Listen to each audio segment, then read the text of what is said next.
네, 그 16세기 종교개혁자 루터가 그 야고보서가 성경에서 빠졌으면 좋겠다라는 말을 했다고 했습니다. 그만큼 이 책의 내용에 대해서 불쾌감을 드러낸 것인데 바로 그 내용이 오늘 우리가 지금 보고 있는 바로 야고보서 2장의 내용입니다. 행함이 없는 믿음은 죽은 것이다. 믿음만 필요한 것이 아니라 행함도 있어야 된다라는 이 말 때문에 그가 불쾌함을 드러낸 것이고, 또 오늘 이 본문은 18세기에 계몽주의자 볼테르가 있었죠. 그는 원래 카톨릭이었지만 나중에 이신론자라고 해서 디이스트죠. 영어로는 하나님이 있다는 것은 믿지만 그가 인생에 관여한다는 사실은 믿지 않은 그런 분이었습니다.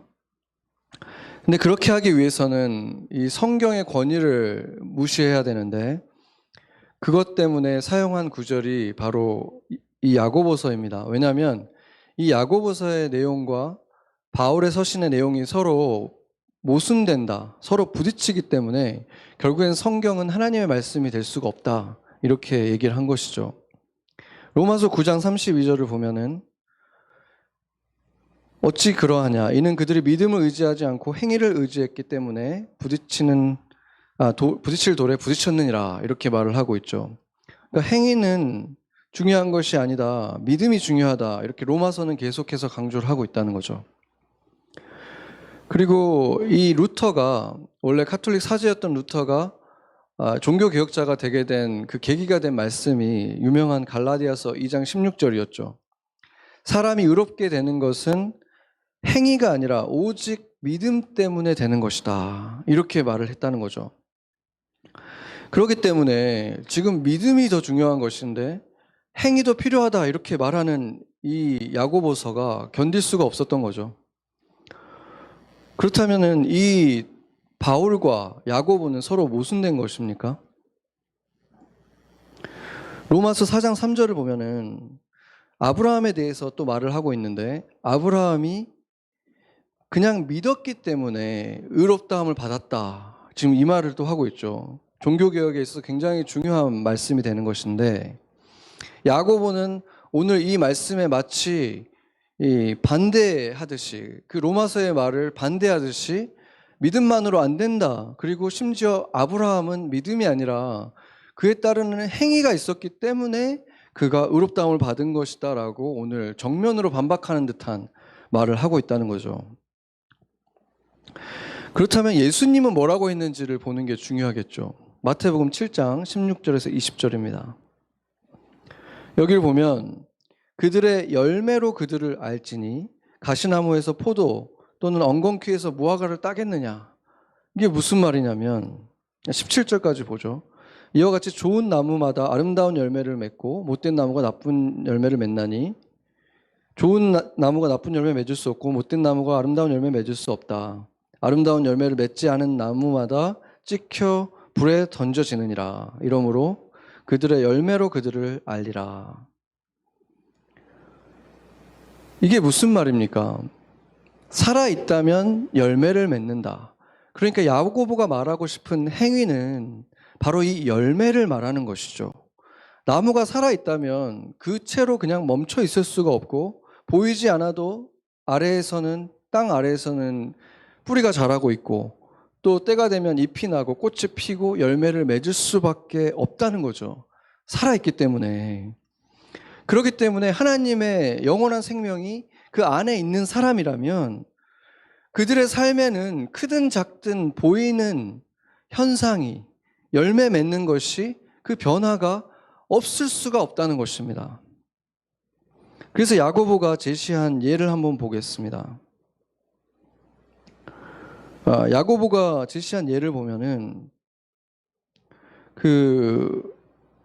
아브라함의 예를 들고 있고 또 라합의 예를 들고 있는데, 가장 먼저 제시한 예는 너희가 형제 자매라고 하면서 추운데 지금 입을 옷이 없고, 이렇게 추운 날인데도 그냥 자켓이 하나 없어가지고 벌벌 떨고 있는 모습을 너 눈으로 보고, 그리고 먹을 음식이 없어가지고 지금 굶고 있다는 걸 알면서 그냥 말로만 하나님이 축복해 주시길 바란다. 따뜻한 곳에 있기를 바란다. 이렇게 말로만 한다면 과연 너가 말하는 그 형제라는 말, 자매라는 말, 가족이라는 그 말이 무슨 의미가 있느냐. 지금 그 말을 하는 거예요. 물론 기독교인들은 고아와 과부를 돌봐야 된다. 성경이 항상 하고 있는 말씀이긴 하지만 지금 여기서 말하는 것은 가난한 자를 돌보라 지금 굳이 그 말을 하고 있다기보다는 너희가 이 형제로서 사랑하고 있다고 말하고 교회 가족이라고 말을 하면서 실상은 그 말이 그냥 빈말에 불과하지 않느냐. 실제로 집이 없는데도 전혀 재워줄 생각도 없고 옷이 없는데도 하나 줄 생각도 없고 배고프다고 하는데 밥 한 끼 사줄 생각도 없으면서 형제여, 교회 가족 이렇게 말하는 것이 그냥 빈말 아니냐. 지금 그 말하고 있는 거예요. 왜 그 말을 하는 것입니까? 왜냐하면 너희가 믿음이 있다고 하는 그것도 결국에는 빈말 아니냐 이 말을 하고 있는 거예요.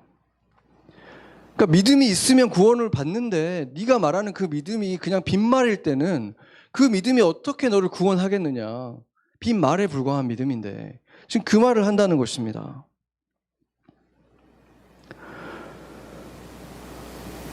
그래서 행위 자체는 하나님이 원하는 것을 한다고 하더라도 예를 들어서 구제 활동을 많이 하는 사람이 있다고 하더라도 그 구제 활동을 하는 이유가 내가 돋보이기 위해서, 내가 영광을 받기 위해서, 내가 사람들한테 돈만 많은 사람이 아니라 저 사람은 정말 멋있는 사람이야.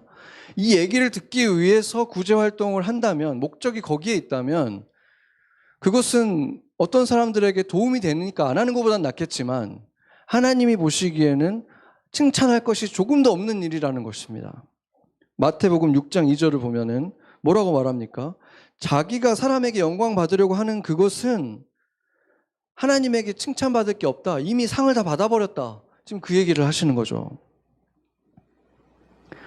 그래서 행위라고 하는 단어를, 똑같은 단어를 쓴다고 하더라도 겉으로 보이는 것은 심지어 똑같아 보일 수 있지만 그 차이는 영원만큼 다를 수 있다는 것입니다. 영생이냐 영벌이냐의 차이만큼 그 행위 자체는 똑같아 보여도 본질은 그렇게 완전히 다를 수가 있다는 것이죠. 그러면 루터가 왜 초기에 행위에 대한 것에 그렇게 많이 불쾌감을 드러냈는지에 대해서 우리가 보려면 그 시대 상황을 우리가 좀 볼 필요가 있습니다. 종교개혁의 주된 원인은 교회가 타락했기 때문이었죠.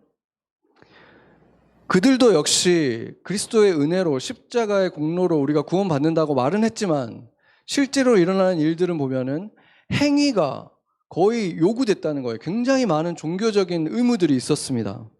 먼저 세례를 반드시 로마 카톨릭 교회에서 받았어야만 하는데 그 카톨릭 교회에서 사제에게 받은 것만 온전한 세례로 인정을 받았죠.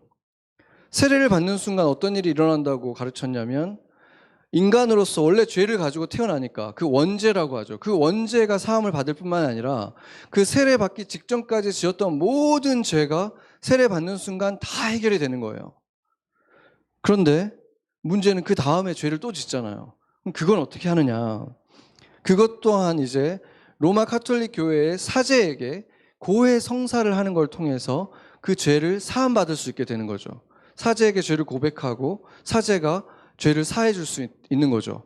그런데 문제는 죄는 사함을 받았지만 벌은 남아 있는 거예요.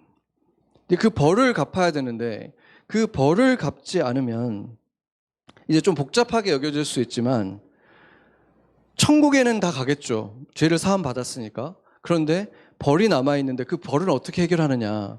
그게 바로 이제 연옥이라는 곳에서 그 죄 지은 만큼 다 벌을 받아야지만 천국에 갈 수 있게 되는 거예요. 그러니까 거기서 정화하는 그 과정이 연옥에서 이루어진다는 거죠. 그래서 그 연옥이 그러면은 얼마나 그 연옥에서 머무르느냐, 이것은 뭐 카톨릭 자체에서 오피셜리 공식적으로 가르치진 않지만 중세 시대에 그 왕들을 가르쳤던 어떤 그 문헌들을 보면은 어떤 죄는 몇 천 년, 어떤 죄는 몇백 년 이렇게 그 죄마다 그 연수가 다 있어요. 그러니까 사실상 그때 당시에 대부분의 사람들은 태어나자마자 거의 유아 세례를 받았고 그리고 고해 성사를 정기적으로 했기 때문에 지옥에 간다고 믿는 사람들은 거의 별로 없었어요. 그렇지만 그들이 겁냈던 것은 바로 이 연옥이었던 거죠.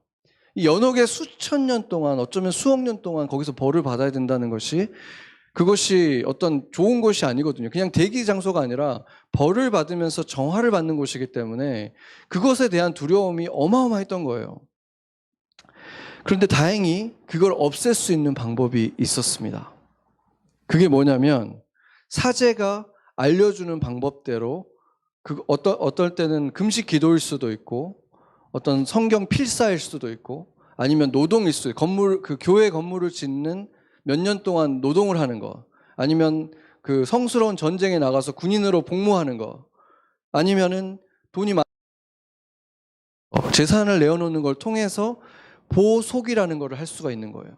그것도 사제가 정해주면 그걸 그대로 해야 돼요. 그러면은 그 죄에 대해서만큼은 벌을 받은 거죠. 받은 걸로 쳐주는 거예요.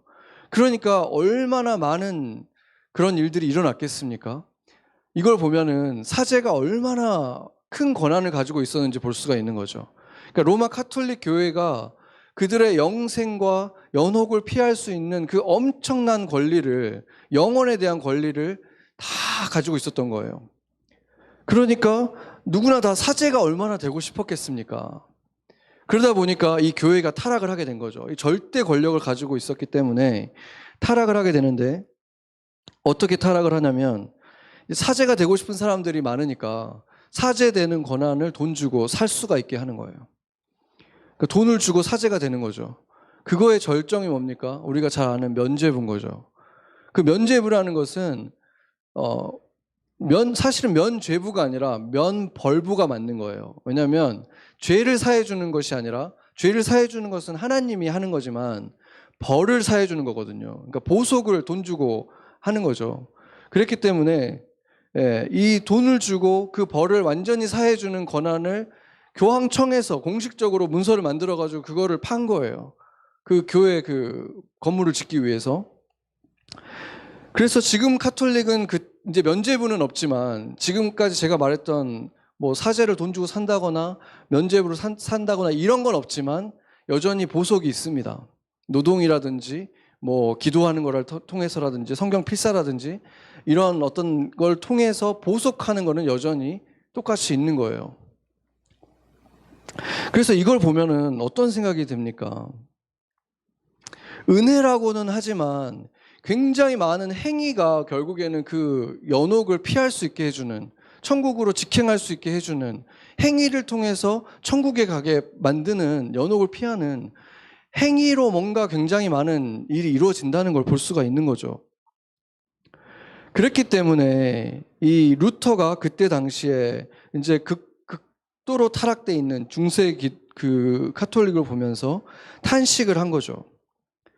성경에 없는 이 모든 제도들을 만들어가지고 교회가 절대 권력을 누리고 또 그것 때문에 타락하고, 이 모습을 보면서 성경이 우선되어야 된다. 교회보다 성경이 우선되어야 된다. 그래서 뭐 그 라틴어로 솔라 스크립투라, 오직 성경, 그리고 행위가 아니라 은혜, 그래서 라틴어로 솔라 그라티아, 오직 은혜, 이거를 이제 강조하기 시작한 거죠. 그러니까 종교적인 의무에 매여가지고 결국에는 그 사제들에게 노예처럼, 교회의 노예처럼 살고 있던 중세의 대부분의 그 민중들을 해방시키기 위해서 독일어로 성경도 번역하고 오직 은혜를 강조하는 메시지도 전하고 있는데, 야고보서를 딱 보니까 그것과 정반대되는 느낌을 가지고 있으니까 그랬던 거예요. 그러니까 행위가 강조되던 이 카톨릭과 믿음과 은혜가 강조되던 그 종교개혁자들, 프로테스탄트가 정면으로 이렇게 부딪히고 있던 시대적 상황이 있었다는 거죠. 그러나 우리가 결국에 예수님이 아까 말씀하셨던 마태복음을 보고 로마서를 보면 결국 행위라는 똑같은 단어를 쓰고 있다고는 하더라도 그 의미 자체는 달랐다는 걸 우리가 알 수 있는 거죠. 야고보가 말하고 있는 이 행위는 믿음의 열매로서의 행위를 말하는 거죠. 믿음이 있기 때문에 자연스럽게 따라오는 그 열매로서의 행위를 말하기 때문에 바울과 야고보가 지금 서로 부딪히고 있는 것이 아니라는 것입니다. 그렇다면 믿음이라는 단어는 어떠겠습니까? 과연 우리는 믿음이란 이 단어를 같은 의미로 사용하고 있을까? 오늘 본문 19절을 한번 보겠습니다. 같이 한번 읽어보죠. 내가 하나님은 한 분이신 줄을 믿느냐? 잘하는도다. 귀신들도 믿고 떠느니라. 아멘.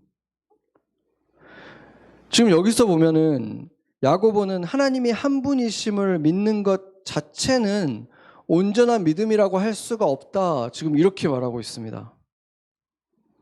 귀신도 그것은 믿지만 귀신은 구원을 못 받잖아요. 귀신도 하나님이 한 분이라는 사실은 믿고 있다. 지금 그 말을 하고 있잖아요. 그게 영생하고 아무 상관이 없는 거라는 것을 얘기하고 있는 거예요.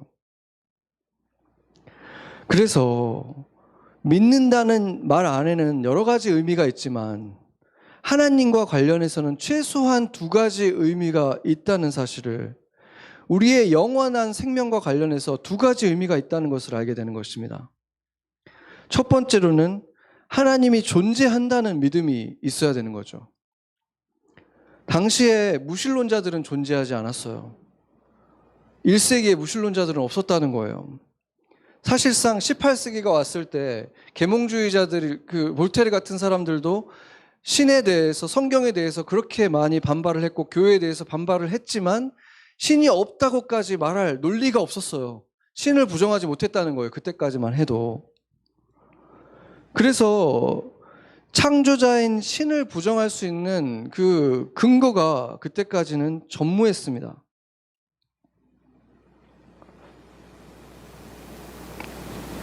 잠깐만요.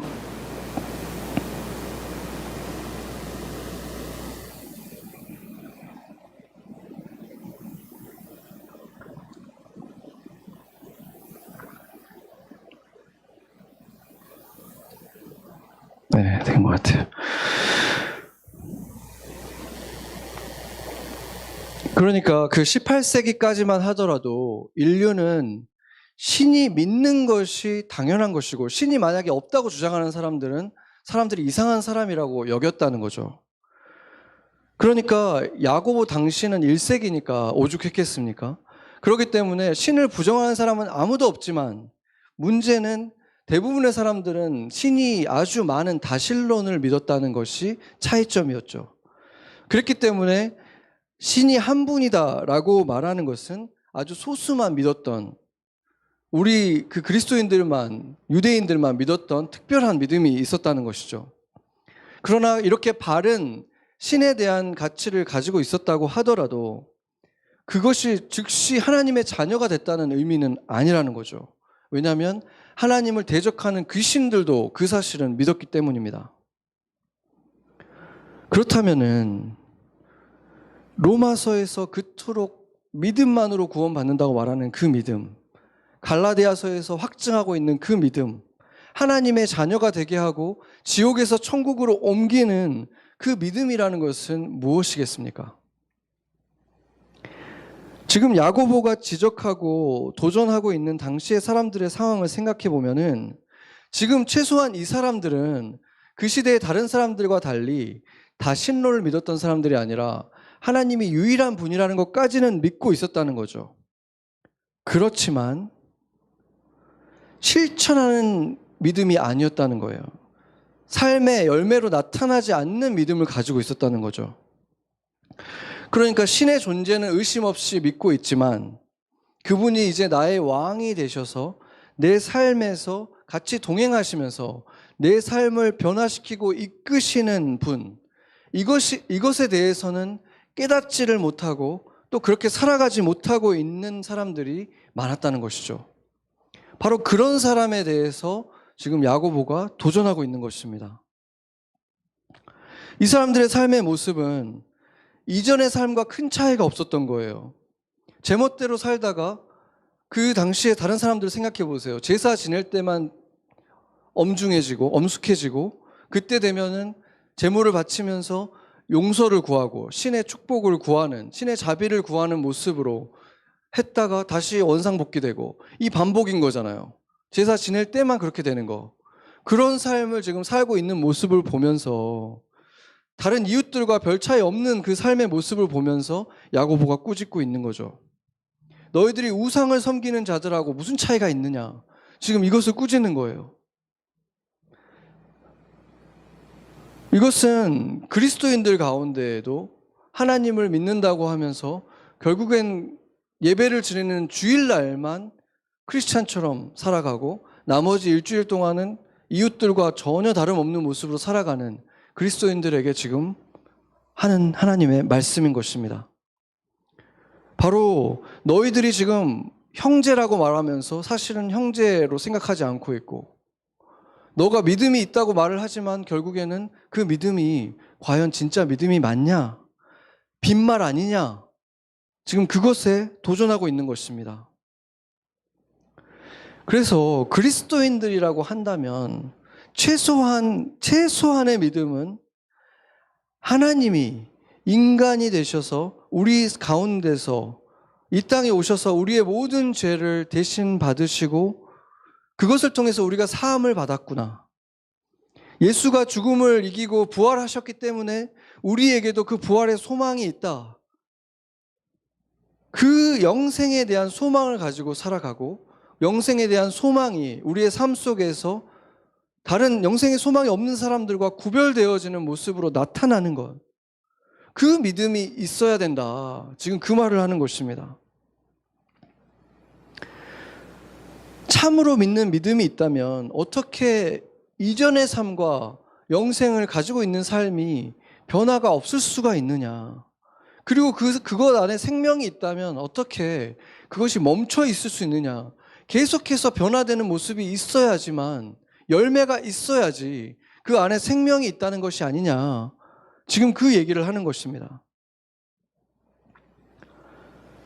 그리고 두 번째 믿음, 바로 겨자씨만한 믿음이 있어도 된다. 저희가 그 믿음에 대해서 살펴볼 때 완벽하지 않지만 겨자씨만한 믿음만 있어도 주님께서 그것을 기뻐하시고 칭찬하신다. 우리가 그 말을 했었죠. 바로 이 부분은 다윗이나 모세 같은 사람을 보면 우리가 성경을 읽어볼 때 그들은 하나님의 뜻을 항상 100% 알고 있지 않았습니다. 그렇죠. 그런데 어떻게 행동했습니까? 그러면 하나님의 뜻을 완전히 모를 때는 믿음으로 행동한 거예요. 아, 이게 하나님의 뜻일 것 같아. 100% 알기 때문에 행하는 게 아니라는 거예요. 하나님이 이런 분이니까, 하나님은 선하신 분이니까 나에게 이걸 원하시지 하고 그냥 그것에 따라서 아주 작은 믿음 가지고 행하면서 살아간 거예요. 그것이 바로 하나님이 말하는 너희가 겨자씨만한 믿음만 있어도 산도 옮길 수 있다. 하나님께서 함께 하실 것이다. 바로 그런 믿음을 말하는 거죠. 우리가 이 작은 교회가 메라탄을 품고 크로스라는 행사를 한 것도 그런 거잖아요. 완벽했는지, 우리가 군데 실수한 것은 없는지 우리는 알 수 없어요. 그렇지만 하나님이 이 땅을 사랑하시니까 하기를 원하신다. 그런데 구체적으로 뭘 하기를 원하시는지 모르니까 더듬더듬 우리가 할 수 있는 일들 찾아서 한 거예요. 그런데 그렇게 했을 때 하나님께서 우리의 그 작은 순종을 보시고 이 겨자씨 같은 믿음을 보시고 하나님께서 기뻐하시는 것을 보여주신다는 거죠. 하나님께서 함께 하시고 산을 옮기는 일들을 함께 해주신다는 것입니다. 그런데 지금 이 시대는 야고보가 보는 시대와는 아주 큰 차이가 있습니다. 심지어 루터의 시대와도 큰 차이가 있습니다. 무슨 차이냐면 이제는 이신론자들을 넘어서 무신론자들이 적지 않게 계속해서 늘어나고 있는 시대라는 것입니다. 이게 무슨 차이를 말하냐면 하나님에 대한 그 첫 번째 믿음조차 흔들리는 시대라는 것입니다. 유일하신 창조주 하나님이 존재한다. 이 사실 자체를 안 믿는 사람들이 굉장히 늘어나고 있는 시대라는 거예요. 그래서 이제는 더 이상 야고보처럼 이 두 번째 믿음, 행위로 나타내는 열매로서 나타나는 그 믿음에 대해서만 경고할 수가 없다는 거예요. 그것만 경고해서 그 사람들에게는 아무런 중요하게 들리지 않는 거예요. 그런 메시지는 왜냐하면 하나님의 존재 자체를 안 믿고 있는데 이게 무슨 의미가 있겠습니까? 그들한테. 그래서 과연 이 시대의 사람들에게 말할 때는 과연 이 사람들이 하나님 자체는 믿고 있나? 이것에 대해서부터 먼저 들여다봐야 된다는 거죠.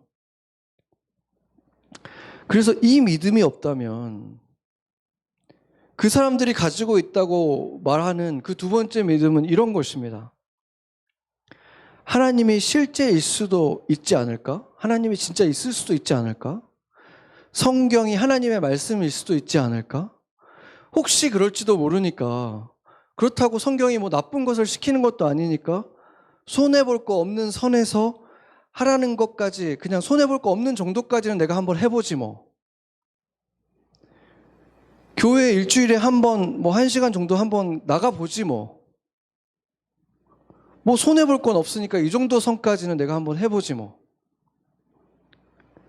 이런 마음이라면 이것은 과연 두 번째 믿음뿐만이 아니라 그 하나님의 존재 자체에 대한 그 첫 번째 믿음조차 있다고 말할 수가 있는 것입니까?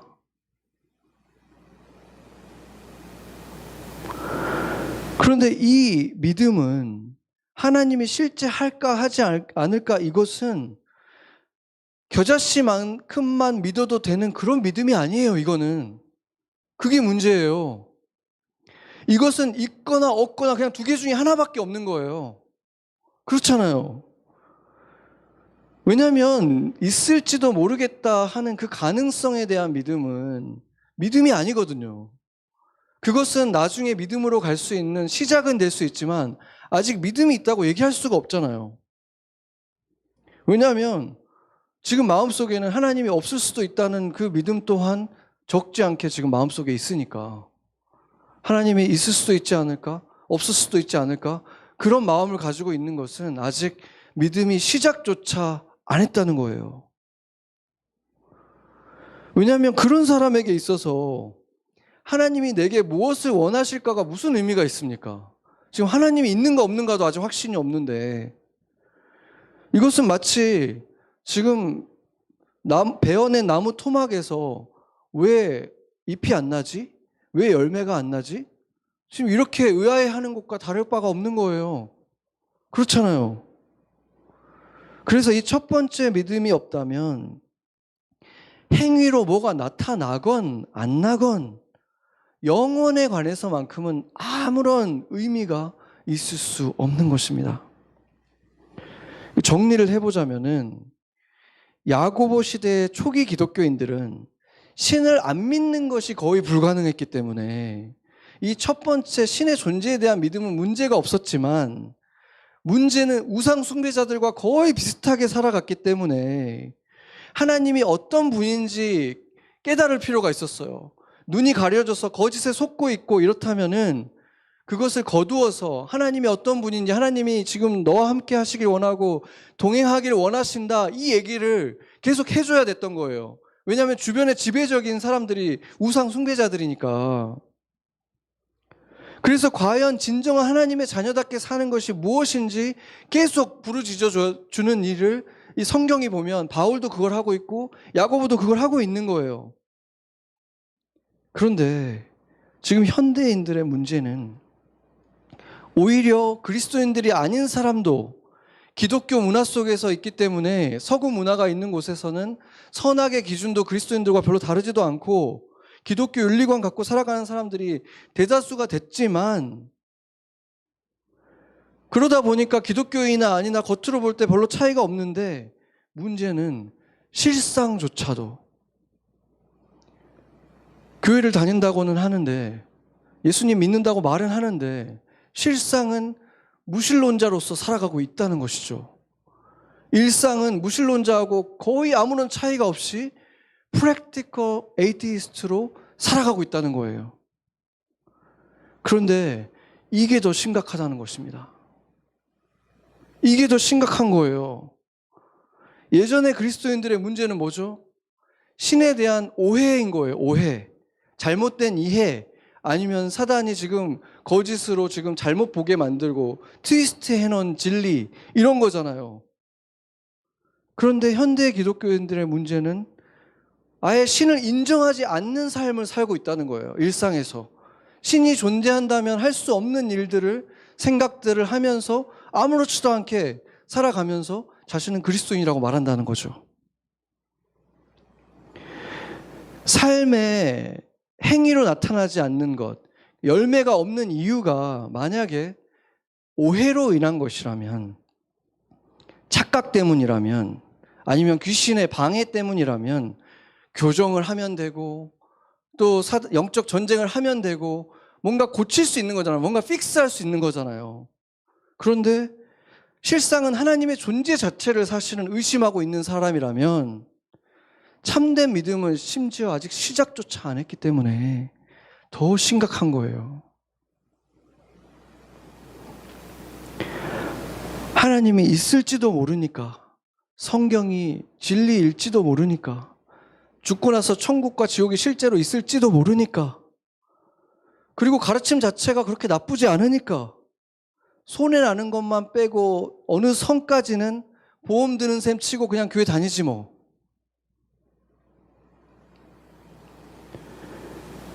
이러한 것이 과연 그 사람을 구원할 수가 있겠습니까? 아니면 이 사람들이야말로 바로 허탄한 사람들입니까? 제가 이 말씀을 준비하면서 마음에 정말 그 에이킹하는, 정말 하트가 에이킹하는 마음이 들었습니다. 이 말씀을 계속 보면서도, 제가 준비하면서도 이 부분을 생각할 때 떠오르는 사람들이 있고 마음이 고통스러웠어요. 얼마나 많은 스스로 그리스도인이라고 말하는 사람들이 실상은 허탄한 사람들일까? 하나님이 있을지도 모른다는 그냥 그 생각 가지고 살아가는 그리스도인이라고 불리우는 사람들이 얼마나 많을까? 실상은 의심도 그만큼 있는데. 그러나 이 말씀을 듣고 마음에 고통과 찔림이 있다면 그 사람에게는 소망이 있는 것입니다. 내가 사실은 실질적인 무신론자로 살아가고 있구나, 이것을 느끼면서 고통스럽다면 이제는 회개할 준비가 되어가는 것이기 때문입니다. 그리고 아직 늙지 않았습니다. 회개할 때 그 낮고 겸손한 마음에 은혜가 반드시 임할 것입니다. 오늘 야고보가 말하고 있는 아브라함과 라합의 경우를 보면은 감동적인 것은 그 믿음을 증명하는 시험을 통과했는데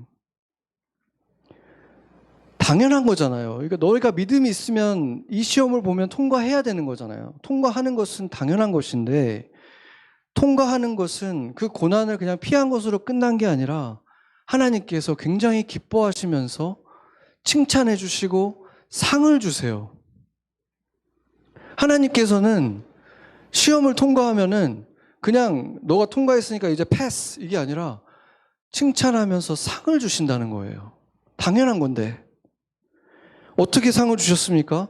아브라함은 이삭을 잃지 않았을 뿐만이 아니라 정말로 이삭을 통해서 이스라엘을 낳고 그 민족을 이루고 정말 별처럼 많은 하나님이 약속하신 대로 이 온 세상을 축복하는 민족의 아버지가 되게 하는 축복을 주시고, 심지어 너는 내 친구다, 하나님의 벗이라고, 친구라고 성경이 2번이나 얘기를 하고 있어요.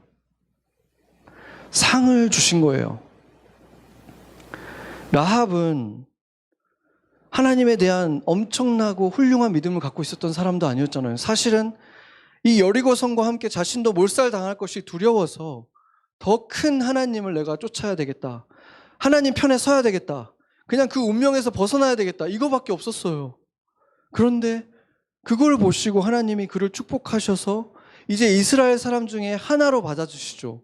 창기였던 여인을 이스라엘 중에 하나로, 창기였던 이방 여인이 이스라엘의 사람으로 그냥 맞아준 것도 엄청난 일인데, 그뿐이 아니라 보아스의 어머니가 되고, 또 그 조상으로, 그 후손으로 다윗이 나오고, 그리고 그 후손으로 예수 그리스도가 나온다는 거예요. 엄청난 상을 주신 거잖아요. 그 작은 믿음 하나에.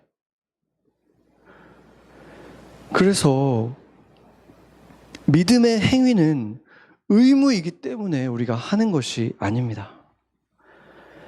연옥에서 받을 고통의 시간을 줄이기 위해서 보석으로서 하는 것도 아닙니다.